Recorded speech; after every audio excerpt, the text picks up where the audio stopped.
person, probably the tidiest person in the world. She lived in Two-Pin Cottage. It was called Two-Pin Cottage because she kept it as neat as 2 pins.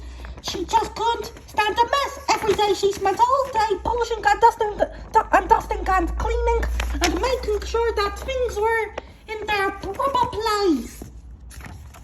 One morning, little Miss Neat awoke in her bedroom at Two-Pin Cottage. She looked out of her bedroom window. It had been raining during the night, and there was a puddle in the middle of her garden path.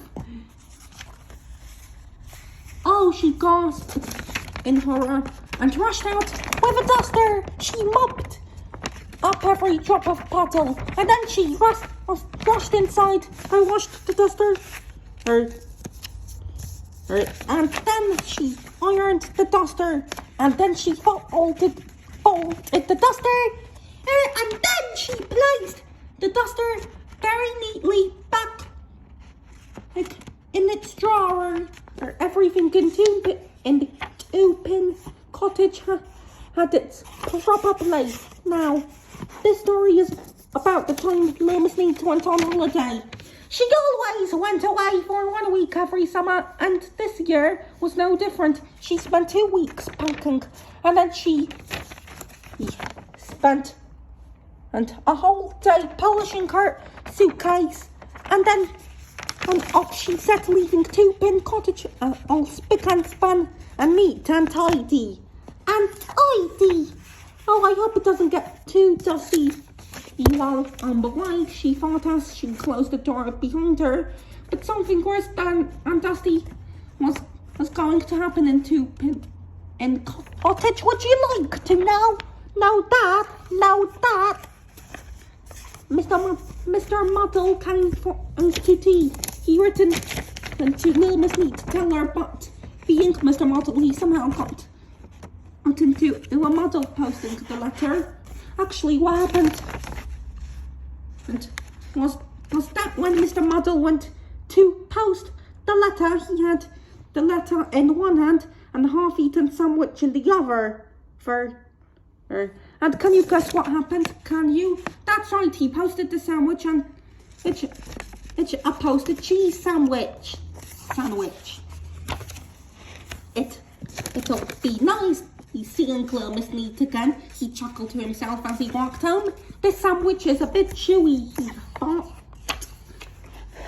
It was the day after little Miss Neat left that Mr. Muddle arrives. He walked the garden path of Two-Pin Cottage and knocked at the door. No reply. Goodbye, he shouted.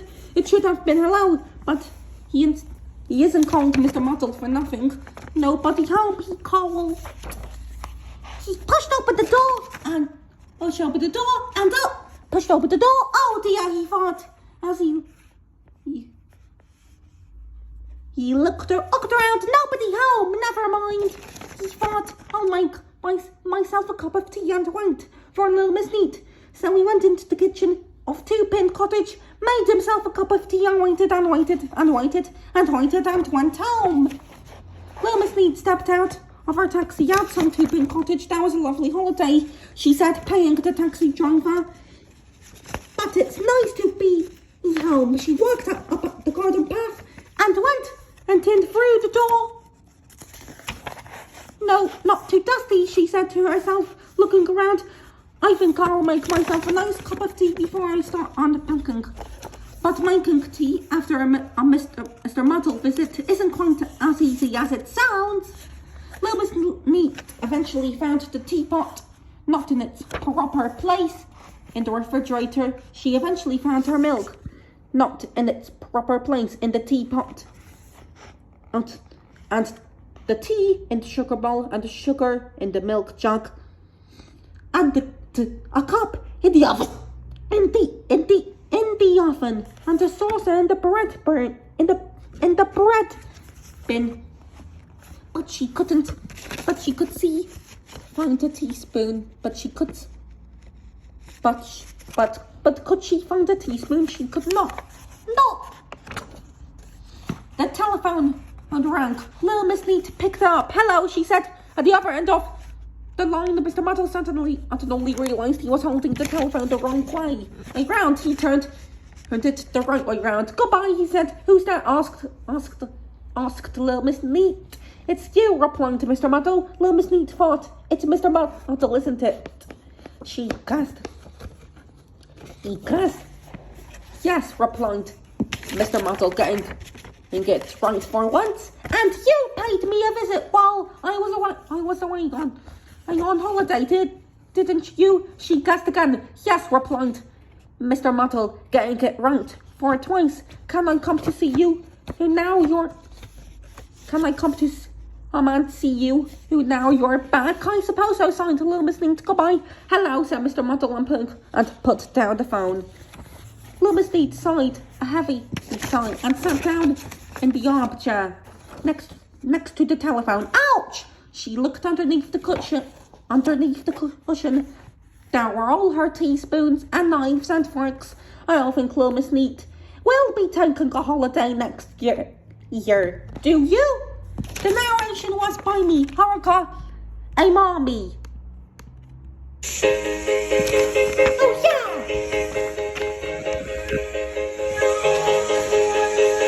Nobody's neater than Little Miss Neat.